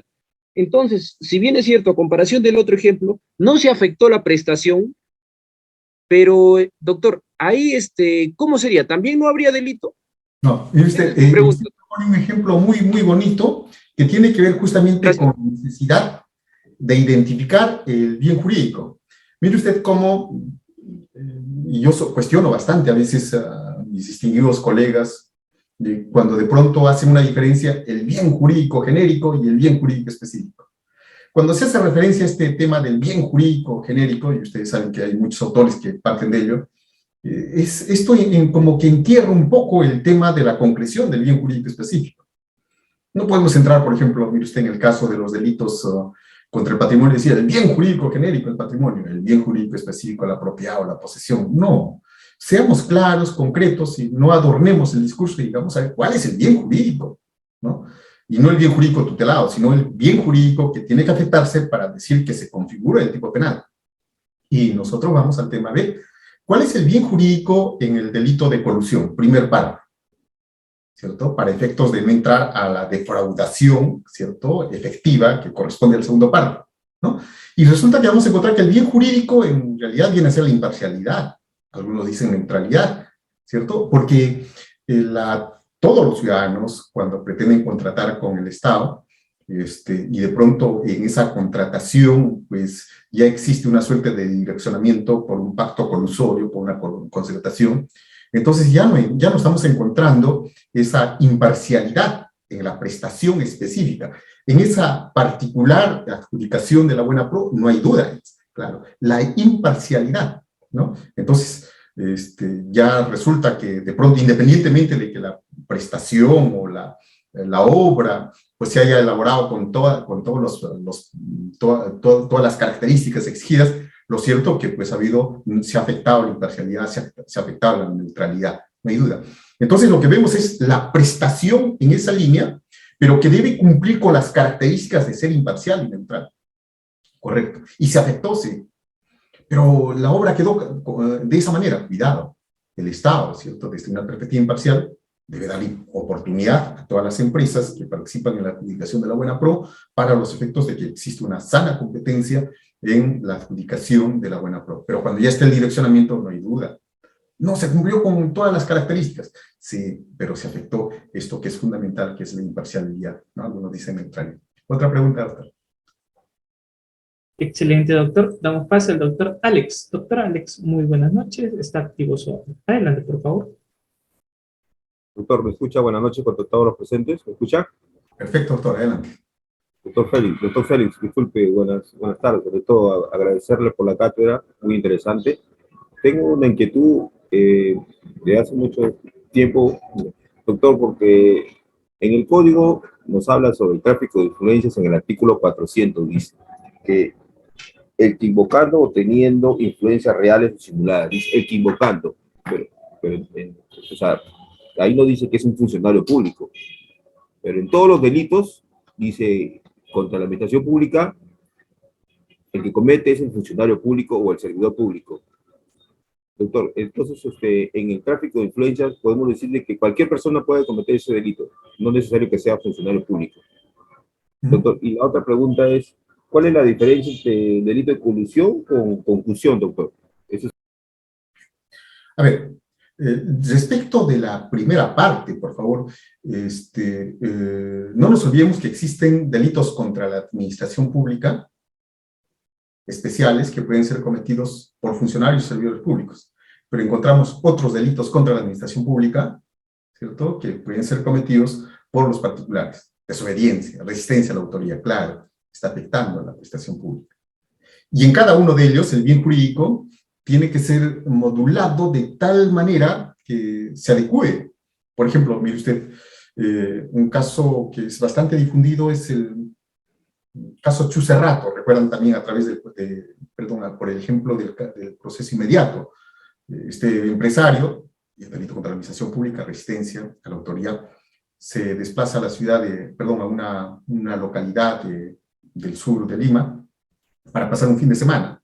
Consciente de que va a ingerir bebidas alcohólicas, va con su chofer, el mejor amigo, el amigo elegido, ¿no? Tócale su chofer.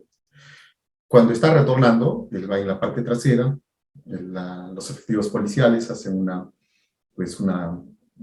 intervención y pues piden los documentos al chofer. El chofer entrega los documentos, está sobrio, no hay ningún problema, pero en el cumplimiento de sus funciones el alférez toca la ventanita de la parte de atrás, abren y lo encuentran sumamente embriagado y con la conciencia alterada al señor Chucerrato, el empresario Chucerrato. Obviamente, por ese estado, lo que hace es generar una situación tensional, que termina con algunas expresiones, como que yo pago tus impuestos, y pulsándole en el pecho con el dedo como 3 veces, 1, 2, 3, listo. Entonces, se le procesa por delito de resistencia, creo violencia, incluso contra la autoridad, no recuerdo bien cuál es la calificación, pero se le procesa, delito contra la administración. ¿Por qué es un delito contra la administración pública? Porque se entiende que el alférez de la policía estaba cumpliendo con una prestación pública. Y acá viene el problema justamente del bien jurídico. Se afectó el ejercicio de la prestación pública con esa respuesta de esta persona al pulsarle 3 veces con el dedo en el pecho. Depende de la respuesta que van a dar para decir si el hecho es típico y contra la administración pública, contra la prestación que funcionalmente estaba realizando este efectivo policial, este alférez de la policía. En mi criterio, pues, y creo el criterio que corresponde a todos, es en realidad la prestación pública tiene que ponerse en riesgo, en peligro concreto. Y 3 pulsadas de dedo, ¿cierto?, en el pecho, es evidente que no ponen en riesgo la prestación. Esta persona pudo ser reducida de otra manera con el ejercicio de fuerza legítima como corresponde al ámbito de las destrezas de la policía y superado todo ello. Pero recuerden ustedes cómo en ese tiempo se hipersensibilizó y cualquier cuestión daba lugar a que se les procesa por desobediencia, resistencia y hasta violencia a la autoridad, ¿no? Ese es un ejemplo muy bonito para ver más bien cómo la función pública, en este caso la prestación, el ejercicio de la fuerza pública, nunca se puso en riesgo, nunca se generó una situación, ¿no? Y el ejemplo sirve, obviamente, para verificar cómo los particulares también pueden afectar la administración pública, ¿no? La correcta administración pública, y en este caso específico, la función que cumplía el policía. Entonces, sí, tenemos esa división, doctor, en el sentido de que sí encontramos delitos contra la administración pública o cometidos por particulares y los delitos especiales cometidos por funcionarios o servidores públicos, y en todo caso auxiliares jurisdiccionales, peritos, policías, jueces y fiscales, ¿no? Específicamente.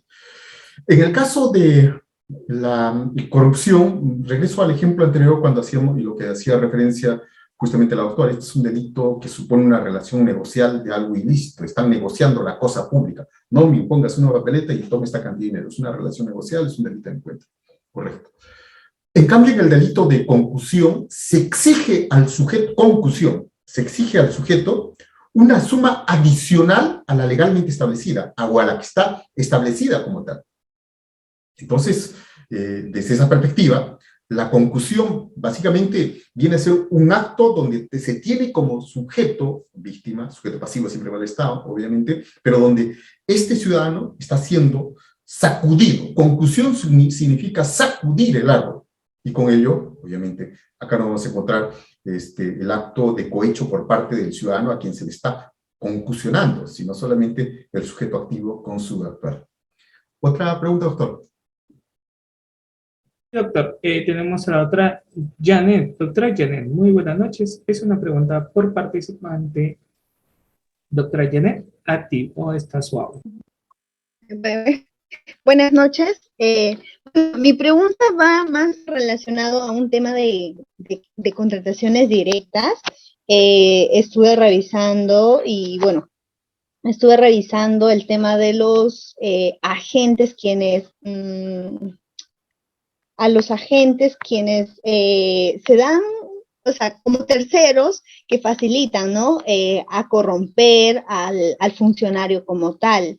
Mi pregunta va, a ver, mi pregunta es esta, un momentito, por favor. Mi pregunta va a que, ¿cuáles serían estos factores que no permiten a los órganos de control identificar los actos colusorios en relación de estos terceros que difícilmente se logra identificar como responsables como tal? Por ejemplo, cuando un agente participa, ¿no? Como facilitador, comunicando a la parte particular con el funcionario, ¿no? Y se da cómo encontrar responsabilidad a este tercero, ¿no? Ante la ley. Gracias, doctor. Mire usted, los que optamos por el fundamento material de la autoría sobre la base de esa posición de garante funcionarial y señalamos que los responsables van a ser los intraneus, el funcionario del servicio público, no tenemos ningún problema en trabajar con las otras formas de intervención delictiva que vendría a ser la complicidad primaria y la complicidad secundaria, prevista en el artículo 25 del Código Penal.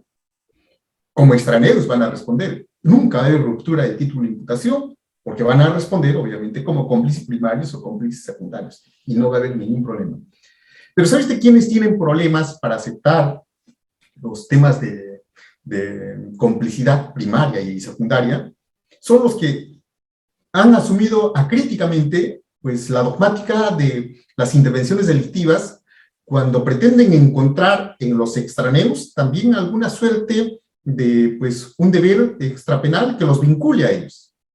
Pues desde esa perspectiva, si no lo encuentran, el único que tendría que responder siempre sería el intraneus y nunca el extraneus. Nosotros, por lo menos desde la concepción del dominio sobre la vulnerabilidad del bien jurídico, no tenemos ningún problema porque personas que no tienen estas cualidades, pero que han hecho un aporte esencial, complicidad primaria, o que han hecho un aporte secundario, complicidad secundaria. Así es que lo único que tenemos que verificar es cuál es el aporte, nada más. Y van a responder como que, como extraneus, pero sobre la base del título de imputación que se atribuye al funcionario o servidor público. Gracias, doctora.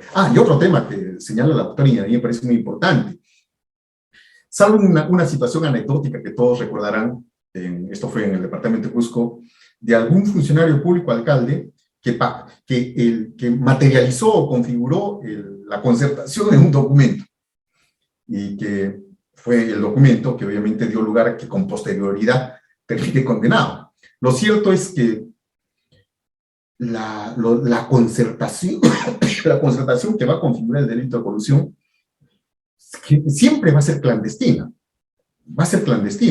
Y es acá donde aparece la necesidad de que los señores fiscales y los señores jueces aprendan a lecturar o interpretar aquellos indicios que permitan afirmar un pacto colusorio. Este tema es, creo, sumamente importante porque resulta que si no se logra interpretar esos indicios y de pronto, a través de ello, realizar inferencias sobre máximas de experiencia que corresponderían a esas formas irregulares, es poco probable que se llegue a verificar esta hipótesis de colusión y menos demostrar el juicio. Pero no obstante ello, pues de una u otra manera, la forma como está diseñado el delito de colusión, y en caso de defecto de probar esa concertación, por lo menos permite luego ir al tema de la negociación incompatible, ese interesarse indebidamente, ¿no? No tengo elementos de juicio para vincular a una persona, pero tengo que recurrir a la negociación incompatible, como bien señala el doctor Quintanilla. Es un problema de veras complicadito, por eso es que, reitero, el tema es que al momento de investigar, optar por una posición u otra posición. Los trabajos que se han difundido bastante en el sentido de trabajar con prueba indiciaria para los efectos de la colusión, por lo menos permite destacar que todo el tema de la prueba indiciaria que ha sido recibido básicamente como un problema de valoración probatoria es un problema que corresponde a la formulación de la hipótesis de colusión al inicio. El señor fiscal tiene que proyectar una hipótesis sobre la base de elementos reveladores y en función de ello, ¿cierto?, diseñar los actos de investigación corroborativos o verificativos de que sí se dio esa concertación. Ese es el principal problema. Y si no se asume que el problema de prueba indiciaria es un problema, ¿cierto?, que debe presentarse en su base al momento de la disposición de formalización de investigación preparatoria y recién estamos pensando sobre los problemas de prueba indiciaria al momento de sentenciar, es muy tarde. Los cimientos del edificio procesal están al momento de configurar esa hipótesis. Si estoy afirmando una concertación, trataré seguramente de realizar otras indagaciones para encontrar elementos de juicio que me permitan transitar de esta sospecha reveladora a la sospecha suficiente. Gracias, doctor. Excelente, doctor. ¿Usted me dice, doctor? Listo. Adelante. Salvo que avances, por lo menos con la presentación de esas breves diapositivas al vuelo y para dar lugar, bueno, continuemos. Yo creo que mejor con las intervenciones de los doctores para hacer dinámica la intervención. Excelente, doctor. Perfecto. No, siempre con su venia, maestro. Tenemos a la otra Pamela, y gracias por sus preguntas, porque son con casitos y muy, muy bonitos. Gracias, doctora Pamela, está activo su Buenas audio. noches, doctor Celis, buenas noches. Mi consulta va a lo siguiente. En mi calidad de perito, siempre nos dan como objeto hacer pericias, al menos en lo que es delito de la administración pública, para determinar el perjuicio económico, ¿ya? Y, por ejemplo, a veces hay delitos de colusión simple, agravada, negociación incompatible, por aprovechamiento de cargo. No sé, a mí me gustaría saber, o sea, en todos los delitos ahí se tiene que determinar un perjuicio. ¿Hay una base o no sé? Yo la verdad, a veces dicen colusión simple es en base a indicios, la agravada sí, si es que ha habido un perjuicio, ¿no? Entonces, me gustaría saber en los delitos que se maneja, en qué casos se debería o es que el fiscal te da en cualquier caso, dependiendo, no lo sé, me gustaría que me aclare, por favor. Gracias. El problema que usted está planteando, problema real, es que tenemos que asumir ciertamente que la investigación preparatoria ha devenido en lo que anteriormente nosotros los jueces desarrollamos, la instrucción. Y este tema de la instruccionalización de la investigación preparatoria corresponde lógicamente a ese tipo de respuestas estandarizadas, genéricas, y de tal manera que para todo, una pericia, ¿no? Y es evidente el desconcierto de los señores peritos. A ver, una pericia para todos los delitos, dicen solamente siempre para el perjuicio, y ahí ya tenemos algunos problemas. Obviamente, porque es una suerte de plantilla, practíquese la pericia como tal. Entonces, el problema que se presenta en realidad está en función siempre de formular una hipótesis específica al inicio como para proyectar los actos de investigación. Me voy a valer, estimada doctora, de un ejemplo de un delito común para que pueda verse la necesidad de una hipótesis que permita proyectar los actos de investigación como pequeñas hipótesis, que sería obviamente el objeto de la pericia. voy a ser claro. A ver, un homicidio, y dentro de los elementos reveladores al inicio, lo que tenemos es, que cerca al lugar se encontró huellas de calzado similares a las del imputado, del sospechoso. Luego tenemos una carta amenazante del sospechoso. Luego tenemos una cámara de video donde se ve a una persona con características similares al sospechoso, y bueno, el cadáver del agraviado. Es lo que tenemos. Con ello se formaliza investigación preparatoria. Pero en las uñas del agraviado se encuentra restos de piel. Y pues cuando es intervenido el sujeto, en este caso el sospechoso, se le encuentran rasguños, ¿no? Entonces, mire usted, ese caso específico, así de concreto, me permite a mí como investigador proyectar un acto de investigación experto, eso que está apareciendo en la cabeza de muchos de nosotros. ¿Cuál? Practíquese la prueba de ADN para verificar si el resto de piel encontrado en las uñas del agraviado corresponden al ADN del imputado. O sea, así de específico es. Un ADN así de específico respecto a la piel. Y cuando estamos hablando de un delito contra la función pública y que tiene que ver con el uso o la afectación del patrimonio, del efecto caudal, dineros, entonces esto tiene que ser así de específico. De tal manera que una pericia no puede quedarse en la generalidad de practíquese para ver si hubo un perjuicio económico para el Estado, no, sino que tiene que ser específico y concreto de acuerdo a una hipótesis. Esa es la bondad de tener como núcleo de una disposición de formalización de investigación preparatoria en una hipótesis. Y no esa idea realmente inadecuada, antimetodológica, de decir, no, la hipótesis de imputación concreta se va construyendo durante la investigación. Es un absurdo metodológico. No puedo realizar investigación si no tengo hipótesis.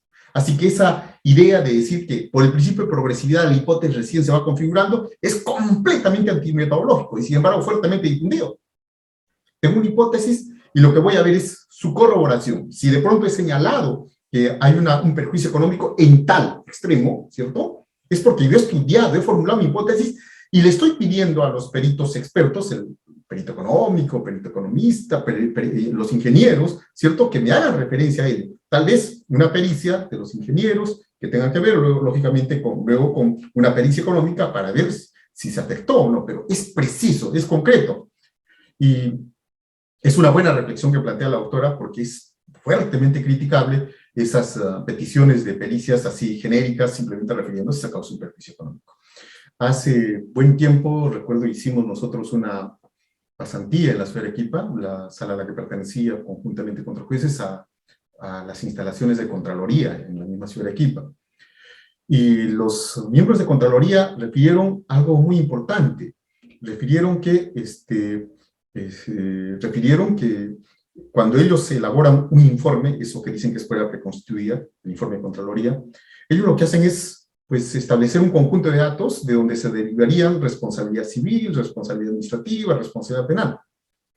Y se quejaban, por ser el término, reclamaban, que cuando los llamaban a juicio oral, pues encontraban que lo fundamental, sus conclusiones, estaban reproducidas por la Fiscalía.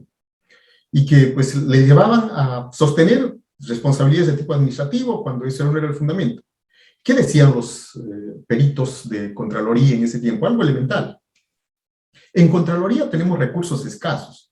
Tenemos pocos ingenieros, pocos economistas, pocos contadores. Por eso lo que presentamos es un producto en bruto para que luego los fiscales, ¿cierto?, expertos en el tema, depuren y practiquen los actos de investigación que corresponden. ¿Y qué es lo que encontramos? Lo único que encontramos es nuestro mismo informe disfrazado ahora de acusación y luego pretenden que nosotros sostengamos él. Este tema de las pericias es un tema bastante sensible, ¿cierto? Porque, pues, si no tenemos operadores fiscales y jueces que den un contenido, ¿cierto?, científico al tema de las pericias y se hacen pedidos generales, pues lo cierto es que no se va a avanzar de manera adecuada con las investigaciones. Gracias, doctor. ¿Otra pregunta? Excelente, doctor. Damos pase al doctor Leider. Doctor Leider, muy buenas noches. Qué gusto saludarlo. Adelante, por favor. Buenas noches, doctor Doctor, buenas noches. Doctor, más que todo quiero que me saque de una duda, si es que he estado respondiendo bien. Como usted sabrá que aquel que estudia Derecho, desde que estudia ya le comienzan a preguntar de cosas y muchas veces hay que responder hasta donde llegue nuestro conocimiento, ¿no? En esto va más que todo en el tema de peculado. Tengo muchos amigos policías, pues, ¿no? Que prácticamente ellos utilizan, pues, su patrullero, o sea, moto, para que vayan a pasar sus alimentos, porque ellos creo que tienen su concesionaria, todo eso. De ahí, ¿qué es lo que pasa? Que a veces, pues, la prensa o el propio ciudadano de a pie les toma foto que está fuera del restaurante y ellos están almorzando en el interior. Y muchas veces se ha visto que sí, efectivamente, han sido sancionados ellos, pues, ¿no? Por este caso de peculado, pero sin embargo, pues, los alimentos también es un derecho muy importante, pues, para el ser humano, si sea funcionario público o no. Eso nada más. Y bueno, entre mi escaso conocimiento yo les he dicho, pues, no, que no hay peculado porque en este caso no se vulnera, pues, no se pone en peligro, en este caso, el bien jurídico protegido para que exista un peculado. Eso nada más, doctor. Muchas gracias. No, pero está muy bien lo que usted señala, es decir, no se ha afectado la prestación funcional, ¿no? En el momento que están tomando alimentos, tendríamos que vincular siempre qué prestación se habría omitido, ¿cierto? Con ese efecto, ¿cierto? ¿Qué prestación funcionalmente habría sido omitida con ese efecto que vendría a ser el vehículo? Si no tenemos la prestación, el mero hecho, como el caso del conductor del camión de baja policía, no se afectó la prestación. Entonces, es que a veces no se comprende, creen que cualquier funcionario o servidor público, por el solo hecho de serlo, cualquier omisión o defecto siempre va a constituir un ilícito penal. Como usted bien ha señalado, puede constituir un ilícito de tipo administrativo, y es otra cosa. Las formas como razonablemente se tendrán que defender será pues en ese ámbito. Pero para hablar de la afectación de un bien jurídico, siempre tenemos que vincularlo a una particular prestación. Eso hace concreta, razonable, una respuesta. Muchas gracias, doctor. Excelente, doctor. Doctor Luis Alberto, muy buenas noches. Está activo su audio. Adelante, por favor. Doctor, buenas noches, doctor Celis. Retomando el ejemplo que ha comentado del cohecho, donde el policía de tránsito, a cambio de no imponer una papeleta, pide una dádiva, ¿qué participación tendría el superior jerárquico? El policía tendría si tendría un superior jerárquico que recibe parte de esa dádiva que lo han entregado a este policía. El ejemplo que propone el doctor Pérez es extraordinario y lo voy a tomar para generalizar lo que habíamos hecho referencia al dominio sobre la vulnerabilidad del bien jurídico. No voy a hablar en general, pero se presentan situaciones que es objeto de denuncia pública por la ciudadanía, cuando de pronto oficiales que se encuentran en una jerarquía superior a los otros efectivos policiales, de pronto van encontrando una cuota de esa cantidad peticionada indebidamente por el funcionario. Entonces viene inmediatamente este tema. ¿Este funcionario va a responder o no? Porque probablemente desde los partidarios de la infracción del deber extrapenal van a tratar de acotar, limitar la responsabilidad solamente al efectivo policial que hizo la petición, que es el que cohechó. Pero de pronto, pues, hay alguien que está detrás, alguien que monitorea, alguien que conoce, alguien al que tiene que dar cuenta. Entonces, nos ponemos a pensar en este plano y decimos, ¿quién tiene la posición de dominio sobre la vulnerabilidad de esta prestación? Y podemos llegar a hablar de una coautoría, ¿no? Donde hay una distribución de funciones. Te encargo este lugar, donde vas a realizar tus operativos, ¿cierto? Y esto es un aporte esencial, lógicamente, porque yo como jefe policial puedo quitarte ese lugar, ¿listo? Es un aporte esencial. Cada una de las intervenciones que tienes está obviamente bajo una distribución de funciones. Yo te asigno, tú cobras, y al finalizar, dado que esta asignación, esa función, viene a ser un aporte esencial, la ejecución se da en una suerte de aporte también que está realizando la otra persona, y obviamente tendría que responder, ¿no? Pero los partidarios del deber extrapenal no encontrarían, porque dirían, ¿acaso él intervino? No, nosotros diríamos, tiene una posición de dominio funcionarial respecto a estas personas, y no solamente respecto a estas personas, sino del reparto, ¿cierto?, de determinadas zonas, donde tenemos un efectivo policial, otro efectivo policial y otro efectivo policial, y estas personas realizarían ese tipo de actos para que luego, pues, puedan otorgar un porcentaje al oficial mayor. Sí, no hay duda, doctor. Bajo esta perspectiva del fundamento material sobre el dominio de la vulnerabilidad del bien jurídico, sí sería posible incorporar a esta persona como autor, coautor, o en todo caso, y no como autor mediato. No, porque el autor mediato, los funcionarios, los suboficiales no tendrían que responder. En el caso sí podríamos hablar como una coautoría. Gracias, autor. ¿Listo? Excelente, doctor. ¿Usted me confirma? Dos preguntas. Excelente, doctor. Doctor Luis, muy buenas noches. Está activo su audio. Por favor, doctor, activar desde su monitor. Excelente. Doctor, muy buenas noches. Previamente, muchas gracias. Excelente exposición. Doctor, una consulta. Yo quisiera saber sobre el tema de la autoría. Usted ha señalado en el tema de peculado, siempre descansa sobre la infracción de un deber extrapenal, o sea, de que esa infracción debe estar señalado en una norma extrapenal. Entonces, quiero que me precise eso. Y acotado a eso, conozco un caso en el que en una determinada municipalidad se adquirieron unas computadoras y se ha entregado a diferentes áreas. Sin embargo, no hay un documento exacto en que se haya entregado al alcalde una determinada computadora, y sin embargo, yo quisiera saber, el jefe de patrimonio, que es el encargado de la custodia de los bienes de una municipalidad, ¿sería el responsable o sería responsable en este tipo de peculado el alcalde de la municipalidad? Muchas gracias, doctor. Gracias, doctor. Quizás por mi exposición un poco rápida, he enviado un mensaje que no correspondía. Soy un crítico del fundamento en norma extrapenal. Soy un crítico completamente. Por eso puse el caso de Fujimori, por eso puse el caso de la alcaldesa, por eso puse el caso del comandante y el combustible. Nosotros encontramos el fundamento y para eso seguimos a Bert Schunemann, ¿cierto?, discípulo de Claude Rossin, pero desde una connotación realista. Luis Gracia Martín, el profesor Zaffaroni, ¿cierto?, en el sentido de encontrar el fundamento de la autoría, no en normas extrapenales, sino en el dominio sobre la vulnerabilidad del bien jurídico, el fundamento en el dominio, ¿no? Y ese dominio sobre la vulnerabilidad del bien jurídico tiene diferentes formas. Una es, pues, el dominio sobre la acción, el gobierno es otra cosa, pero el dominio, ¿cierto?, acotado por ese círculo de probables autores. Y es por eso que en el caso de la alcaldesa y los miembros del comité especial, quienes habrían infraccionado el deber extrapenal serían estos funcionarios de menor nivel. Y ellos responderían. Y la alcaldesa, no obstante que tenía el dominio, porque ella es la que ingirió, ella es la que otorgó las bases de la buena pro, ella tendría que salir absuelta. ¿Por qué? Porque no hay una norma extrapenal que habría infraccionado. La norma extrapenal en el reglamento del comité solamente vincula a los integrantes del comité.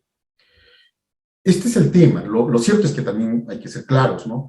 La teoría, este fundamento formal de la norma extrapenal, en clave roxiniana y gaussiana, es la que tiene preponderancia. Pero eso no significa en absoluto que sea una postura correcta. Nosotros cuestionamos fuertemente esa postura y más bien atendemos a un fundamento diferente, ¿no?, sobre la base, obviamente, de la respuesta normativa de nuestro código. Y en el ejemplo que usted propone en forma general, no hay duda, tenemos que estar atentos al poder de dominio que tiene en la égide del poder el alcalde, ¿no? Y pues no cabe duda, como en el caso del comandante y el combustible, el comandante hace firmar el cuaderno y reglamentariamente aparecería como responsable el suboficial, pero quien distribuía, quien trasladaba, distribuía y desaparecía el combustible era el comandante. Él tenía el dominio sobre la vulnerabilidad de ese combustible, de ese efecto que servía para la prestación del patrullaje. Gracias. Doctor, justo había una pregunta en el Facebook, nos están siguiendo más de 25 conectados, Uno de los participantes decía sobre un supervisor, decía, sobre, serenazgo, doctor. El personal de serenazgo incurriría en corrupción de funcionarios.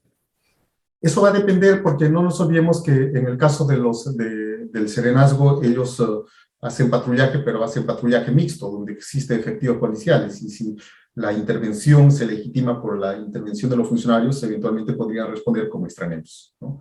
Pero intraneus siempre va a ser el que tiene esas calidades, esas cualidades, y en el ámbito de su trabajo. Gracias, doctor.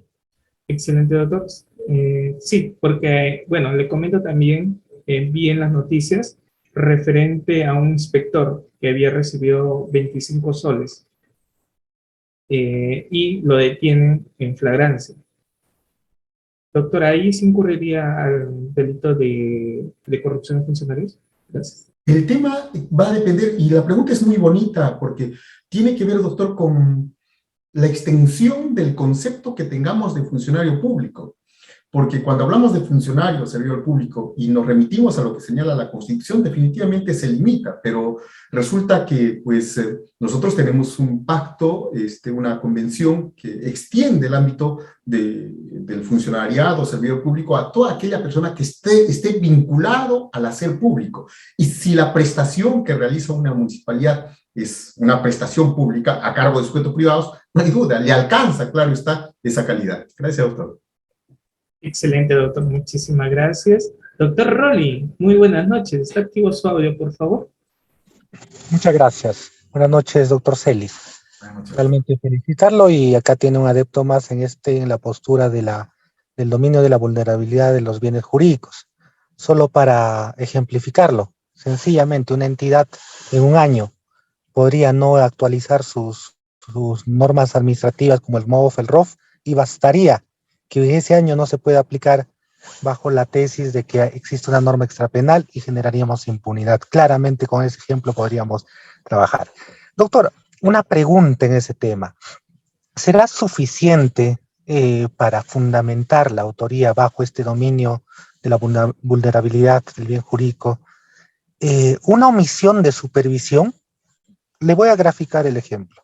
La ley de contrataciones a partir del 2016 ya establece para los titulares de las entidades la obligación de supervisar las contrataciones del Estado.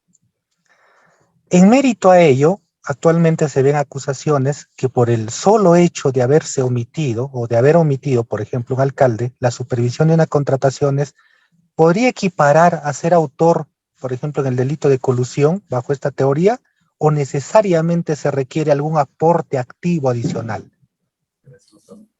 Mire usted, esta es una reflexión crítica que hago a todos mis colegas abogados y también a los colegas fiscales y a los colegas fiscales.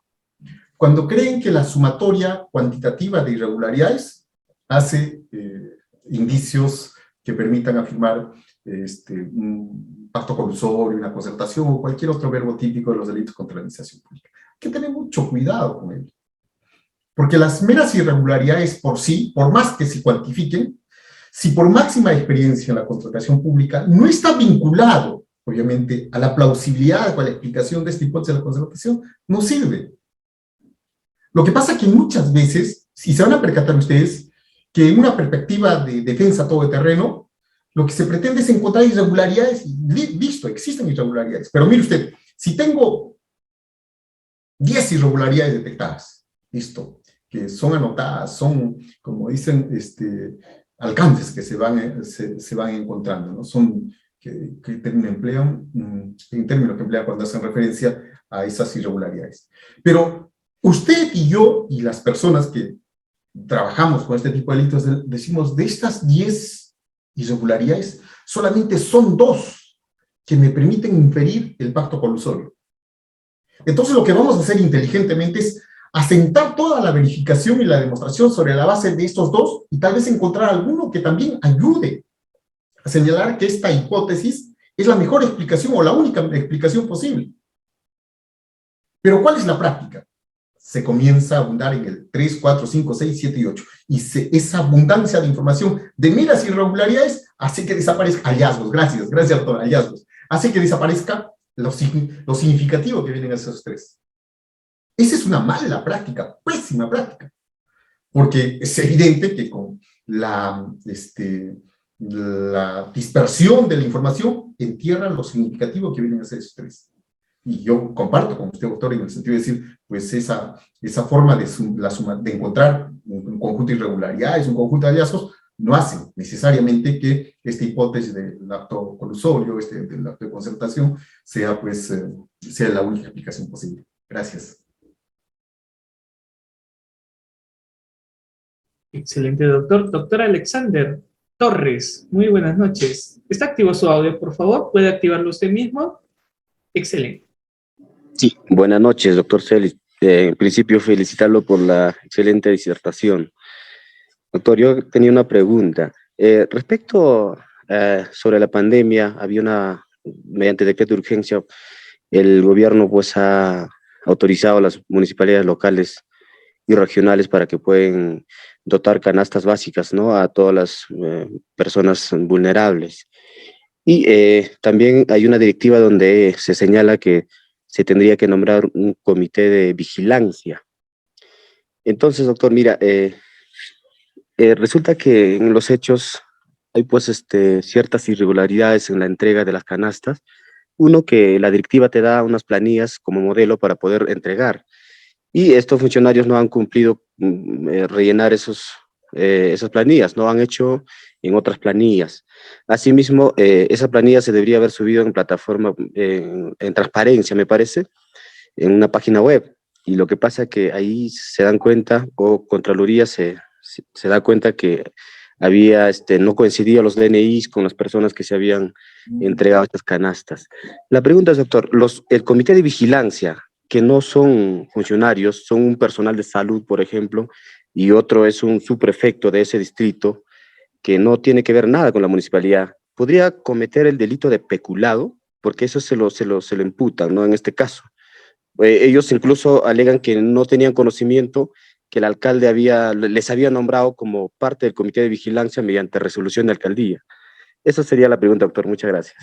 Y muy buena la pregunta, doctor, para ver el tema de tipicidad subjetiva. Los delitos contra la administración pública, como cualquier delito, exigen la configuración del tipo objetivo y el tipo subjetivo. Puede, en el caso, haberse realizado los elementos del tipo objetivo, como lo que usted está señalando, y con evidencia que permitiría ver que había una apropiación, probablemente estas canastas. Y puede ser que de pronto tengamos algún funcionarios que estaban encargados de la vigilancia. Pero, como usted bien señala, el problema es que estas personas deberían tener conocimiento y voluntad que estaba realizando. Y usted bien señala, estas personas no son abogados, no tienen acceso a las fichas de la RENIEC como para que estén verificando documento por documento, ¿no? Entonces yo creo que es un problema interesante de tipicidad subjetiva, ¿no? En este caso señalar, obviamente, que no obstante que se realizó los elementos del tipo objetivo, no obstante que ellas eran las personas a las que se le había asignado ese deber, ¿no? No por la mera asignación de ese deber de vigilancia, pues van a responder. Eso sería pura responsabilidad objetiva. Tenemos otra pregunta, el doctor Mario Fuente. Doctor Mario Puente, muy buenas noches. Qué gusto saludarlo. Adelante, por favor, puede activar su audio. Doctor Mario, ahí está. Buenas noches, doctor. Buenas noches con todos los participantes. Muy bonita la exposición.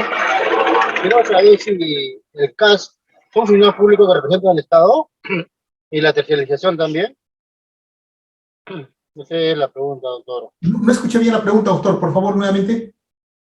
La terciarización que trabaja con el Estado o el programa CAS que existe, contacto con el Estado, ¿también son funcionarios públicos que trabajan en el Estado? Gracias, doctor. Justamente eso hice referencia a que el concepto de funcionario público es amplio en el derecho penal para vincular a las personas que de una manera directa o indirecta están vinculadas a la prestación pública, ¿no? Si nosotros tendríamos que hacer una interpretación desde la Constitución, sería claro que no tendría que responder, pero la amplitud que establece el Código Penal para establecer quiénes son funcionarios públicos, pues es bastante amplia, ¿no? Doctor Dante, adelante. Doctor Dante, muy buenas noches. ¿Está activo su audio? Adelante. ¿Sí? Adelante, doctor. Doctor Francisco Solís, buenas noches. ¿Me escucha, doctor? Perfecto, perfecto, doctor. En primer lugar, agradecerle por los grandes aportes que usted nos proporciona a los participantes. Y mi pregunta en sí sería respecto a la responsabilidad en el caso de por ejemplo, de un mayor que utilice los bienes del Estado, ya sea de patrulleros, ya sea personal, logística, para bienes propios. Es decir, movilizar todos sus patrulleros, todo su personal para ir a celebrar su cumpleaños a un determinado local. ¿Cuál sería su responsabilidad penal o a qué ameritaría? De repente ameritaría una suspensión, a baja del servicio. Eso quisiera saber, doctor. De hecho, si el efecto que vendría a ser los vehículos no son utilizados para la función pública, el desplazamiento de esta persona pues a las instalaciones policiales o para los efectos de pues realizar los patrullajes, y estos efectos, el vehículo policial es de uso privado, está trasladando del ámbito de competencia que le corresponde para la prestación al ámbito de una disponibilidad privada, ¿no? para su